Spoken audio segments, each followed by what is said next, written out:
এটা একটু ব্যবস্থা করে দিয়েন আর কি। দলিলটা না করলে তো আমি কিচ্ছু কইতে পারতেছি না। দলিলটা লাগে না, আমি কোন সময় তো কইলাম ওই যে এটা একটু আপনি কইয়া দিয়েন আর কি তারারে। এমনি আচ্ছা, আমি রবিবারে তো আইতাছি, রবিবারে আপনার টাকা টাকা পেড করে এরপরে আমি দলিল কইরালাম আর কি, সমস্যা নেই। আগামী সপ্তাহে যে আরো রবি সোমবারের দিকে আমার টাকা আয়া পড়বো। টাকা পাঠাইবা কবে? রবিবারে? হ্যাঁ রবিবারে। ওই টাকাটা তো আইব আমার শ্বশুর বাড়ির এদিক থেকে আইলে আপনি লয়ে যাইতার না ইয়ার থেকে, রেজিস্ট্রি অফিস থেকে। না না, আমার এখানে লয়ে এইলেই তো কও, যদি ক্যাশ টাকা দেয় আমার এখানে লয়ে এই তো কও। এরপরে আমরা গেলাম, অসুবিধা কি? আচ্ছা ঠিক আছে, বা আপনার ব্যাংকে পাঠাইয়া ফোন দিলেও তো হইব নাকি?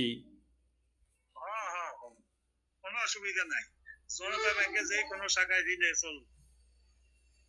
আর এদিন রেজিস্ট্রি অফিস খোলা থাকবো নি আগামী সপ্তাহে, না নির্বাচনের পরে কোনো?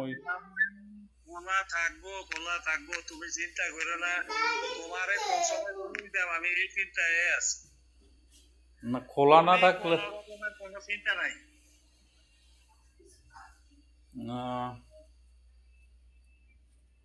কথা বুঝছো না, বুঝছো না?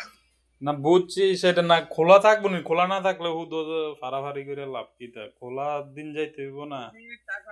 তুমি টাকাটা পাঠাও না, এরপরে আমি জানাইতে আছি।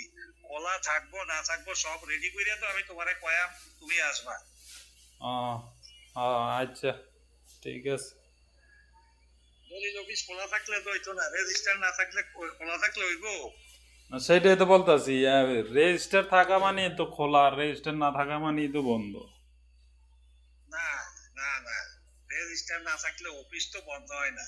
তো এদিন কি আপনি রেজিস্ট্রি করতে পারবেন নি? রেজিস্টার না থাকলে কি আপনি রেজিস্ট্রি করতে পারবেন নি? না না, রেজিস্টারই তো করতে পারতাম না, কিন্তু দলিল অফিস তো খোলা, দলিল লেখা রেডি করা যাইব।